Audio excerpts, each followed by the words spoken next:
我喺過往咧都做過啲資料數據搜集啦，咁你會見到咧大學生一啲全職職位，特別係一啲初級嘅職位咧嘅空缺咧，其實係跌緊嘅。由2021年嘅15000幾個啦，慢慢咧跌到去2025年7000幾個。其實當中咧係削減咗超過一半，係有8000個嘅職位冇咗。咁但係咧，如果其實你嘅職位空缺跌咗，同你競爭嘅人口咧都跌咗，就冇問題啦。咁但係個情況就係剛剛相反啊！你會見到咧大專嘅人口咧其實係持續上升緊啊！咁我哋估算咧去到2025年咧，其實已經有超過40%嘅大專人口。咁會得出啲咩結果咧？個結果就係你會見到個失業率咧係高企嘅。咁喺啱啱嗰幾年咧個失業率咧都係持續上升啦。去到25年為止咧，其實失業率咧已經達到11.2%㗎啦。咁同時間咧，我都觀察到一個現象啊，就係咧過往僱主咧，其實佢哋希望咧聘請一啲知識為本嘅畢業生，即係咩意思咧？講緊就係成績好啦、名牌大學畢業啦、一級榮譽啦，呢啲就係佢哋好嚮往聘請嘅一啲嘅員工啦。但係喺 AI 嘅情況下咧，慢慢有啲轉變，就係而家期望咧係請一啲技能為本嘅畢業生。講緊就係你有冇一啲相關嘅工作經驗啊？你有冇做過實習啊？你有冇一啲軟技能，包括一啲溝通技巧、一啲協調嘅技巧，或者一啲演說嘅能力等等，甚至乎你識唔識得運用 AI 去幫助你咧？咁啊，講多個例子俾大家聽啦。喺剛剛4月份咧，我哋都搞咗一個升學及就業資訊展覽啦。咁啊，就請咗我哋業界嘅伙伴咧嚟到我哋嘅院校去聘請我哋酒店旅遊學科嘅學生。咁啊，喺熒光幕上面，大家都會見到好多品牌。咁啊，當中包括咗一啲好熟悉嘅5星級嘅酒店牌子啦，萬豪酒店、桂麗酒店等等，或者啲大家都耳熟能詳㗎啦，啟德體育園、迪士尼樂園等等呢一啲嘅品牌。咁咧都同呢一啲人力資源部啊、僱主咧都傾過偈啊。咁佢都提到，其實佢哋而家咧係非常之嚮往咧去聘請一啲技能為本嘅畢業生。講緊就係到底佢哋喺課堂期間有冇去做一啲海外或者本地嘅實習咧？佢哋更加重視咧就係佢哋成績表以外嘅嘢，就係佢哋識唔識同人哋溝通啊，識唔識同人哋合作啊，識唔識得運用 AI 等等。咁啊，你會見到咧，呢一啲咧都係僱主越嚟越嚮往嘅一啲嘅重點啦。咁啊，所以咧點解佢哋咁中意我哋嘅同學仔咧？正正就係因為我哋 VTC 酒店旅遊學科咧係技能為本、學歷並重、受到資歷架構認可嘅一個課程嚟嘅。咁亦都解釋咗點解咧喺過往3年入邊咧，我哋高級文憑嘅畢業生佢哋嘅就業率咧係高達90%，有90%啊！原因就係咧，我哋嘅同學仔佢哋就係有僱主想要嘅一啲嘅軟技能同埋相關嘅一啲經驗啦。咁啊，講咗咁耐啦，咁啊，不如都講下到底我哋呢一個學科到底有啲咩特色？請大家記住一點就得啦，就係吃喝玩樂。吃就係講緊我哋有廚藝課程啦，喝我哋有酒店及餐飲，玩有呢一個康體文娛及運動，以及樂我哋有旅遊及會議展覽4大範疇。咁如果今日咧同學仔考完文憑試，你認為自己咧能夠拎到5個2嘅成績，包括中文同埋英文都拎到5個2嘅話咧，你就可以修讀我哋熒光幕上面嘅13個高級文憑課程。咁但係如果你話唔係喎，我冇信心喎，我覺得自己應該達唔到5個2都冇問題。我哋都有7個嘅文憑課程同埋2個嘅基礎課程文憑咧，去俾你選擇翻。所以話咧，總有一個課程係會合適你讀嘅。咁啊，課程非常之多啊，咁但係咧，我哋都會概括到我哋嘅課程咧有3大嘅重點。咁當中咧就係包括咗我哋有好多海外嘅交流同埋實習嘅機會，去擴闊同學仔嘅視野啦。其次就係我哋嘅內容咧好貼地。剛剛提到我哋有廚藝嘅課程啦，教你點樣煮嘢食，亦都有一啲運動嘅課程啦，去培訓你一啲運動嘅技巧。呢一啲咧其實都可以應用翻喺你嘅日常生活入邊。咁啊，再者就係最重要，而家僱主好嚮往 AI 時代下嘅一啲嘅可轉移技能，即係啱啱提到軟技能啦，包括就係溝通嘅能力、協調嘅能力、演說嘅能力等等。而呢一啲嘅特點咧，都係幫助緊我哋嘅同學揾到佢嘅職涯思維嘅。咁我講咗咁耐啦，今日咧我哋都好榮幸請到4位嘅課程主任咧嚟到呢一度咧，去同大家分享下我哋嘅課程咧點樣幫助我哋嘅學生揾到佢嘅職涯思維。咁首先邀請旅遊及城市管理高級文憑、環球酒店管理高級文憑課程主任 Leo。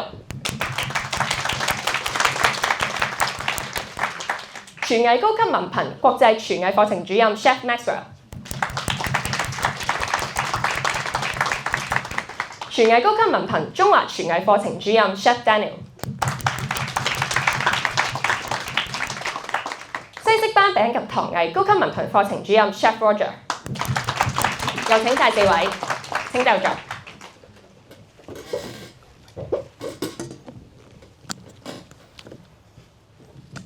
好，咁啊，先想同 Leo 傾下偈先啦。我知道咧，旅遊及城市管理高級文憑呢一個課程咧，除咗讀理論之外啦，同學仔咧喺就學期間咧都會去到好多唔同嘅景點，一年咧會去到超過20個嘅本地景點。可唔可以請你咧都分享多少少裏面嘅內容係啲咩啊？好啊 ，Crystal， 大家好啊。咁其實喺景點方面咧，我哋主力分咗2個部分啦。第一個部分咧就會有啲香港王牌嘅景點，譬如舉個例子就係山頂啦、麥理浩徑啦、淺水灣啦，呢啲可能大家都好耳熟能詳嘅景點嚟嘅。咁但係當我哋要介紹俾遊客嘅時候咧，我哋又未必講到佢文化底蘊同典故喎。咁所以咧，我哋最基本咧都會叫同學仔咧要去到當地睇一睇，我哋教下佢究竟呢啲景點究竟個文化底蘊係啲乜嘢。咁第二個部分咧就會有啲新興嘅景點啦。譬如可能 M+ 博物館啦、中環嘅大館啦，或者係而家都好 hit 嘅一啲啟德體育園啦。咁其實我哋頭先所講嘅呢啲景點咧，新興嘅地方咧，喺TikTok 啦，或者喺小紅書咧，都係非常之火熱嘅。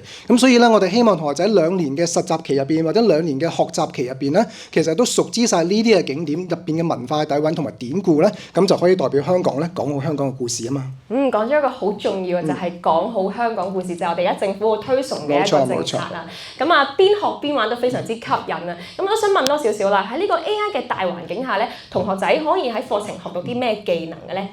其實我哋見到啦，喺疫情之後咧，其實AI 呢一個方向咧，都已經完全滲透咗喺酒店同埋旅遊行業。咁所以咧，我哋嘅課程其實都做咗一啲革新嘅。咁我哋近排咧都已經引入咗一啲 VR 嘅技術啦，同埋一啲設施啦，係希望同學仔可以更加舒服嘅環境底下，同埋冇地域限制嘅情況咧，係可以做得更加多啲導覽啦，同埋導賞嘅一啲嘅培訓。導覽同導賞嘅培訓咧係非常之緊要嘅。正如頭先Crystal 都有講過啦，我哋而家個行業咧係非常之渴求同學仔要有一啲叫軟性嘅技能。咁透過呢啲嘅導覽同導賞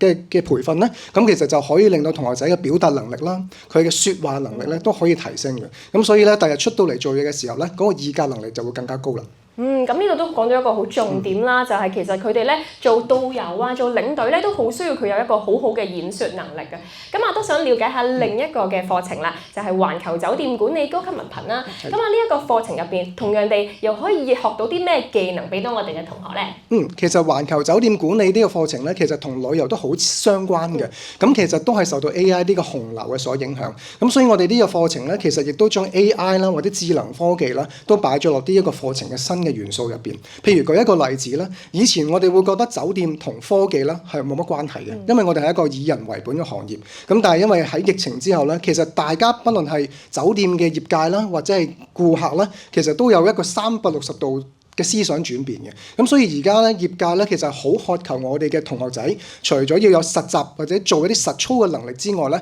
去點樣利用智能科技同埋 AI 咧都好緊要。咁所以咧，我哋而家咧都會教同學點樣可以利用一啲智能機械人啦，喺唔影響人同人之間嘅關係底下咧，去做更加多嘅優質嘅服務。而同一時間咧，我哋亦都擺咗一啲物聯網嘅知識入去，包括咗可能係啲大數據嘅分析啦。咁透過大數據嘅分析咧，其實同學就可以幫酒店做啲咩咧？喺一個減低成本嘅情況底下咧，保持住原有嘅質素。咁呢個咧都係而家業界咧係好希望我哋嘅同學仔咧喺畢咗業之後咧係要即刻擁有嘅技能。咁我哋都會喺呢2年嘅實習同埋學習期入邊咧係包咗入去俾同學仔嘅。咁即係當中咧，其實佢哋都會喺課程入邊學到點樣運用一啲 AI 啊、唔同嘅系統等等啦。咁環球酒店呢個名有環球呢2個字，咁我就想問下啦，其實同學仔咧係咪有機會可以去到唔同嘅地方海外做一啲交流或者實習嘅咧？冇錯 Crystal 喺實習方面咧，其實我哋每一個同學仔咧都會首先被安排喺香港嘅酒店集團啦，或者餐飲集團咧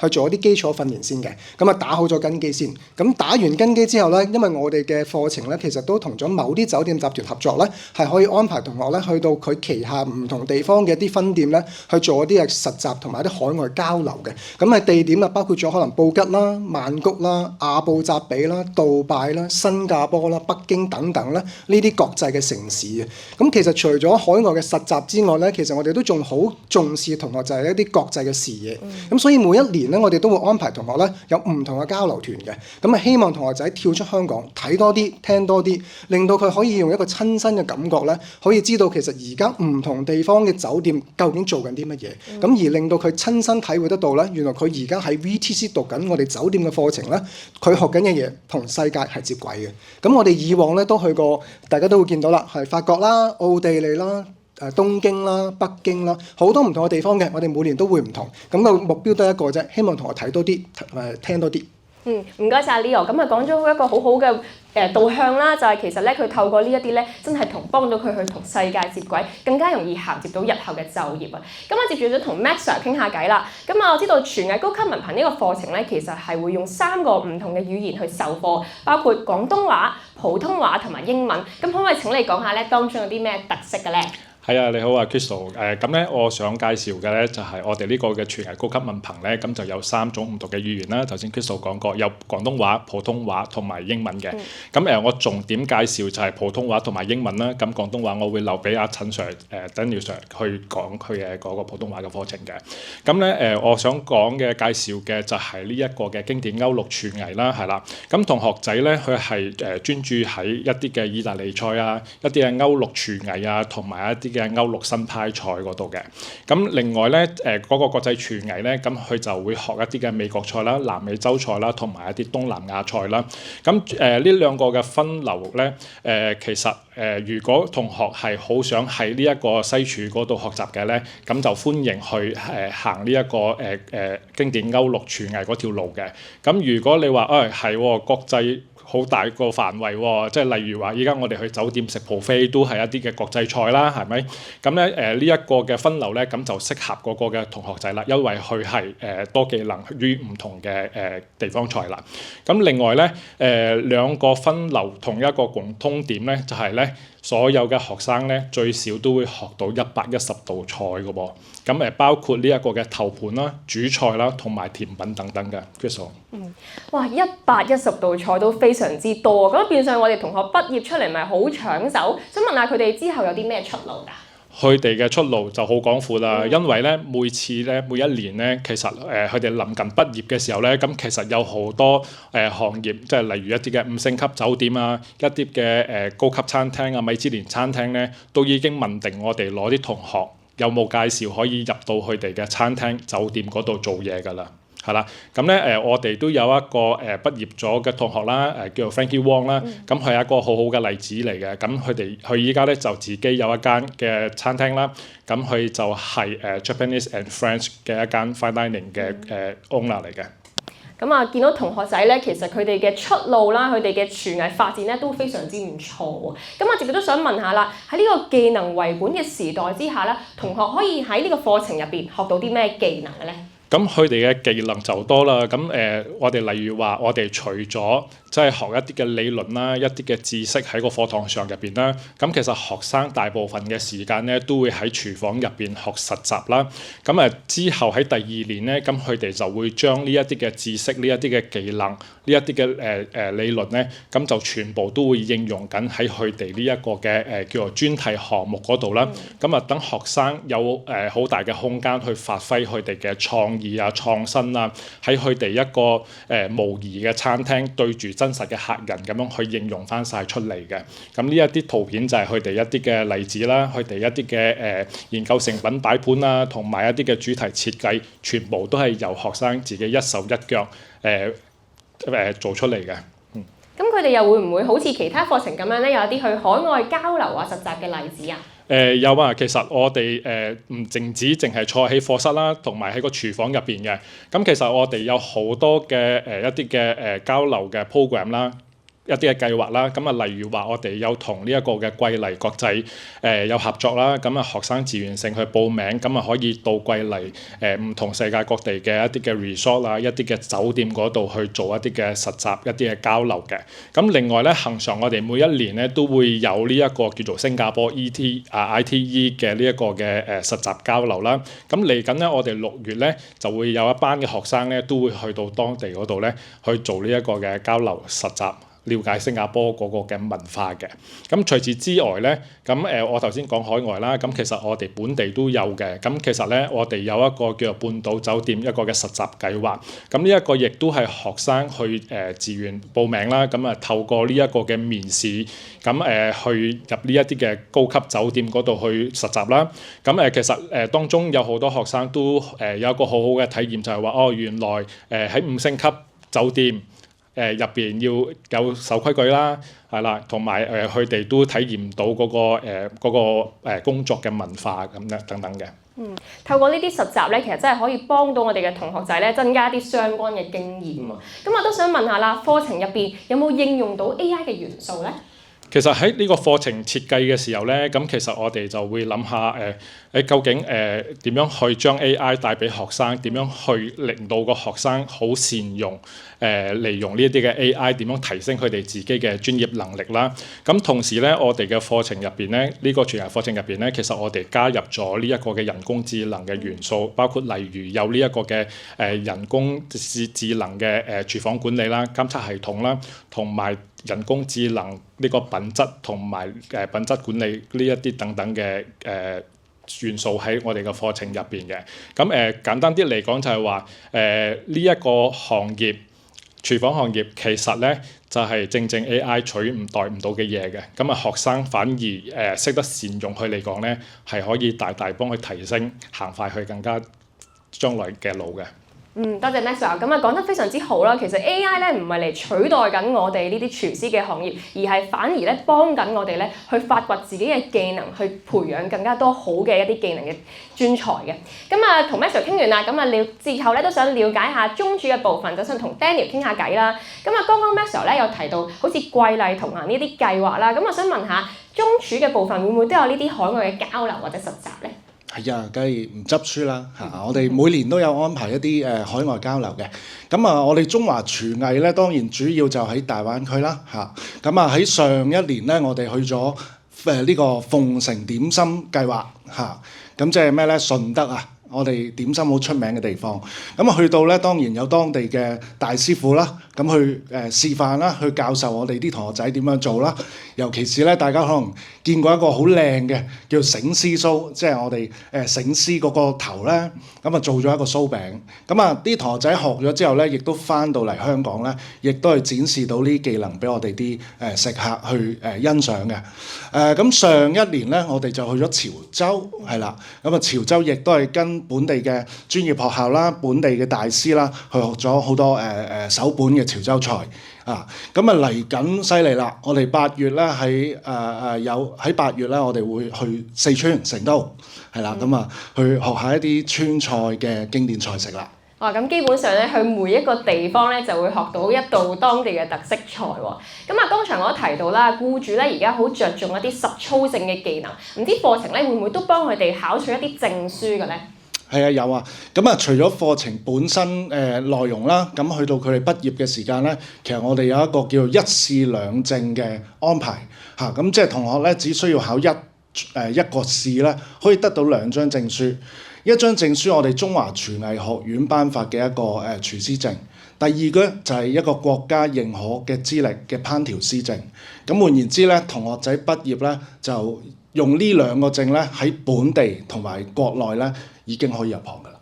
咁好吸引喎！即係原來我唔淨止喺本地就業啦，我都可以咧去到內地咧去發展我嘅廚藝事業。咁接住都想問下啦，課程有冇應用到一啲嘅 AI 嘅元素喺入邊咧，去幫助同學發展佢哋之後嘅就業咧？AI 啦，咁頭先兩位導師都講過啦，AI 嚟講咧，我哋想同學仔咧識得善用嚇。咁而我想講咧就係話 AI 取代唔到咧，我哋有個叫做廚師嘅大腦嚇。咁即係咩咧？其實係一個創意思維啦，同埋一個協調能力，呢啲係 AI 幫唔到嘅嚇。咁所以咧喺我哋個課程裏邊咧，大家見到啦，喺第1年咧會學咗一啲基礎，例如中菜基礎啊、中華麵點嘅基礎啦。跟住咧佢哋喺第2個學年咧會有廣東菜、地方菜同埋新派中菜呢專科咧，去令到佢哋咧將佢哋所學到嘅嘢咧會喺佢哋畢業作品嗰度展示出嚟㗎。咁嚟緊大家會見到一啲相。咁喺行業實習呢一度咧，大家亦都係同我哋嘅課程一樣啦。我哋嘅強項就係咧喺第一年咧，我哋都會安排同學仔咧去到我哋好出名嘅米芝蓮餐廳啊、酒店嘅集團旗下嘅餐廳咧去做一啲工作實習。咁啊，務求咧佢哋就喺第一年咧已經可以喺業界嗰度咧建立咗自己嘅網絡，亦都認識咗咧喺現實中個行業嘅文化，亦都對自己咧未來嘅目標咧開始會有一個定位。咁我都聽到其實都有一啲業界嘅協作啦，可唔可以喺呢度咧都分享多少少點樣幫到我哋同學日後就業㗎？好喺講呢一個啦嚇，大家見到最頂嗰度咧，可能大家喺電視機都見到啦嚇，呢一個我哋同旅發局合作嘅一個活動。咁我哋中華廚藝學院咧就邀請咗咁多位咧，都係我哋學院大師班嘅畢業生嚟嘅嚇。咁全部咧都係喺唔同嘅機構咧做緊行政總處㗎啦。可能好多咁多位家長同學都見過㗎啦嚇，好出名㗎啦。咁呢一啲嘅大師嘅畢業生咧，其實我哋都會喺頭先所講嘅廣東菜啊、地方菜嗰啲專科單元咧，都會邀請佢哋嚟做客席講師㗎。咁喺個過程咧，你會見到咧，同學仔咧一邊學嘅時間咧，其實已經認識咗呢啲師傅。即係唔怕話俾你聽，喺呢個學習過程咧，佢哋啲師傅咧有時已經問咗佢哋攞聯絡㗎啦，因為都我哋個業界咧其實都等緊呢啲嘅未來新力軍嘅，即係包括大家。基本上其實佢哋都唔需要擔心個就業問題啦。讀緊書嘅時候已經有人物色咗佢哋。好啊，唔該晒 Daniel。講完呢個中廚啦、西廚啦，接住咧都想傾下甜品嘅部分啊。想問下 Roger， 西式包餅及糖藝高級文憑呢一個課程咧，其實應用咗啲咩技能喺入邊咧，去幫助同學仔去迎合呢個 AI 時代啊？Thank you Crystal。西式包餅及糖藝啦，最簡單咧，我哋就係包含所有甜品啦、麵包啦、朱古力啦、或者一啲唔同種類嘅一啲蛋糕嘅製作。咁呢啲係我哋嘅主旨嚟嘅。咁呢個基本嘅 skill 同埋一啲知識咧，都要佢哋掌握到啦。咁但係喺呢個年代咧，其實我哋都好鼓勵學生咧運用到 AI 咧去做一啲唔同嘅一啲工作嘅。我哋成日都講，頭先兩位阿 Sir 都有講。AI 咧唔能夠取代廚師，但係咧我哋會覺得識 AI 嘅廚師咧可能就會取代一啲唔識嘅。咁例如咧佢哋可以做啲咩咧？運用 AI 咧去做一啲品質嘅管理啦、hygiene 啦，又或者可能喺我哋廚房管理嘅課程裏邊咧，其實都加咗好多唔同嘅 AI 嘅元素嘅，例如成本嘅控制啦，又或者人流嘅控制啦等等。咁喺我哋好多 project 裏邊咧，我哋都鼓勵學生用到 AI 嘅。咁頭先兩位阿 Sir 都講到咧，其實我哋好着重學生之後嘅就業情況，但係其實咧喺近年咧，我哋都好鼓勵學生，其實佢哋有機會去創業啊，因為咧創業嘅精神咧，對於而家年輕人其實好重要，因為佢哋覺得做一樣嘢咧，自己有 ownership， 有自己主導嘅意識咧，其實好重要嘅。咁所以我哋好多唔同嘅創業嘅體驗喺我哋嘅 project 入邊啦。咁所以咧，希望我哋可以培養學生一啲創業精神咧，令到佢迎合一個 market 或者我哋嘅市場嘅需要嘅。的而且確咧，創業精神咧係而家啲僱主咧好青睞嘅一個技能。可唔可以請你都分享多少少例子啊？同學點樣應用到呢啲精神㗎？咁我分享兩個例子啦。咁我記得曾經有一年嘅 Final Year Project 咧，學生嘅畢業作品咧，我哋就租咗 D2 Place 兩個 counter， 咁佢哋咧就要好似自己咧做一個營運一個生意，由創意創造佢哋嘅品牌啦，到佢哋嘅銷售啦、promotion 啦、人手嘅安排啦等等，再去做呢個 project 咧。咁經過呢個 project 咧，我發現佢哋學到嘅嘢咧，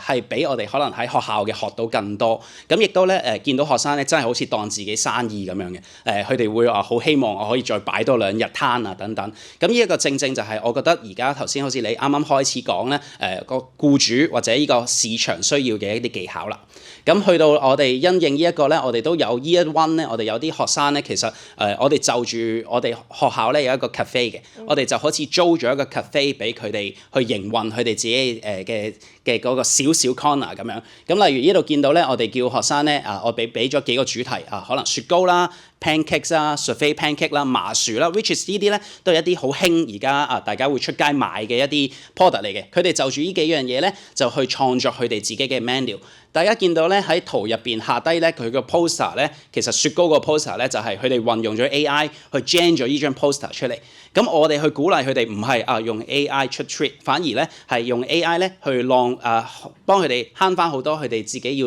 手畫嘅時間，從而咧可以擺個 focus 多啲喺個 production 嗰度。其實係幫助緊佢哋善用 AI 咧去發揮佢哋更加多嘅創意。咁我就想問下啦，唔知同學仔咧會唔會都有機會去到一啲海外啊交流實習咁樣嘅？咁頭先阿 Chef Max 都有講過，我哋有唔同嘅 project 啦，例如 Rosewood 啦等等啦。咁我哋今日咧就住我哋嘅學生其中一個 project 去講啦。咁我哋每一年嘅學生咧都有機會至少去一個嘅海外嘅交流，例如包括西班牙啦、新加坡啦、馬來西亞啦，同埋韓國，可能跟一啲唔同嘅 pastry chef 或者甜品師咧去學習嘅。咁我就有一個 project 咧，就係喺西班牙嘅一個 internship project 嚟嘅。咁我記得咧佢哋咧學生就可以參加呢個 project 啦，而去到西班牙嘅一啲唔同餐廳或者一啲工廠啦去做工作啦。咁右手邊呢位叫做曉南嘅女仔咧，我記得佢去西班牙之前咧好 I 嘅，講嘢都唔夠膽講嘅。咁但係可能經過幾個月喺西班牙交流之後，又或者俾西班牙嘅熱情感染咗之後咧，佢翻到嚟咧個人變得好 E 啦。咁我覺得呢一個都係對於佢嘅之後嘅職業嘅成長咧，起咗一個好大嘅作用嘅。其實都係幫緊佢哋一啲個人成長啦，見到啲相片咧都非常之開心啊！咁都想問多少少啦，有冇機會咧俾佢哋去出外一啲國際參與一啲烹飪嘅比賽嘅咧？咁我哋 ICI 咧，無論甜品啦或者廚藝咧，其實我哋都好鼓勵學生去參加一啲唔同嘅比賽，包括可能本地嘅比賽啦，或者國際性嘅比賽。咁點解咧？因為我哋覺得呢個比賽嘅經歷咧，正唔係為咗攞獎，而係咧喺個過程裏邊咧，佢哋學到咧原來我哋要專注或者做好一樣嘢咧，我哋要花好多時間嘅。咁呢度有個例子啦，或者你見到後邊咧，其實我哋啲 poster 都有佢啦。咁呢個係 Jarvis 啦 ，Jarvis 咧就喺我哋呢個世界技能大賽喺2024年咧，代表香港呢個pastry 即係蛋糕呢個項目裏邊咧，幫香港喺里昂嗰度喺30幾個國家裏邊咧攞咗第一面嘅銀牌。咁唔係話俾大家知我哋嘅學生好叻好巴閉，但係相反咧，其實even 我哋香港一個小小嘅地方咧，其實我哋都可以做出一啲好專業嘅作品，令到世界各地嘅人都知道嘅。咁呢個先係個重點咯。我見到啲作品咧好精美同埋好大型啊，係咪咧一定係要參加比賽嘅同學仔咧先可以有機會做到呢啲作品㗎？咁其實唔係嘅，因為咧喺我哋 program 嘅一啲唔同嘅單元嘅時候咧，我哋已經會教咗學生嘅啦。咁大家可以其實睇下我哋學生咧，今年啱啱其實喺上個禮拜咧，學生佢哋咧都就住一個電影嘅主題咧，做咗一個作品，就係嗰隻老鼠啦。咁呢一個咧，其實台面你見到左手邊嗰張相咧，除咗張台之外咧，基本上大部分嘅嘢咧都係可以食用嘅。咁我哋只係咧運用咗唔同嘅材料啦、唔同嘅食材咧，將佢變成一個藝術品。咁好多人咧成日都話蛋糕師、甜品師係一個好似魔術家咁樣嘅，魔術師咁樣嘅，因為佢運用一啲食得嘅作品咧，其實變咗好多唔同嘅藝術品出嚟。咁咧見到咧，我哋嘅課程咧都真係幫到同學仔培養到好多軟技能啦，例如創意啦，或者發揮到佢一啲嘅潛能啊。今日時間咧都差唔多啦，咁好多謝4位嘅課程主任咧嚟到呢度同大家分享我哋嘅課程點樣幫到我哋同學揾到佢嘅職涯思維。最後咧都鼓勵大家，如果你今日咧係未報名啦，或者你心思思諗緊要唔要報讀我哋嘅課程嘅話咧，我都鼓勵你盡快行動，珍惜今日嘅機會啦。因為咧我哋都有一系列嘅升學階梯啦，無論你今日嘅成績係點都好咧，其實我哋都有得幫你銜接翻上去升學或者就業嘅。最後啦，如果你覺得唔夠喉，你都可以咧會後留低，繼續同我哋4位嘅課程主任傾下偈，了解多啲我哋嘅課程內容。回應翻今日嘅主題，就係 AI 時代之下點樣揾到你嘅職涯思維。其實答案就好簡單嘅啫，就係報讀我哋嘅 VTC 酒店旅遊學科。多謝大家。